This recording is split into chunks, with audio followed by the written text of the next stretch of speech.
These are my wild endlers. And this is the original genetics that Dr. Endler found and brought back to the country. And if you look at them, everyone has just a slightly different pattern to it. They're really cool. The colors that come out in them are amazing. You can see they breed like crazy. Lots of babies.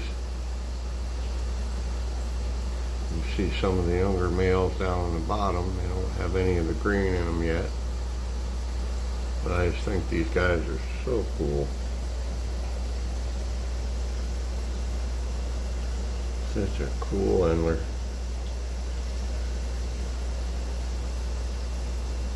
Those are my wild endlers.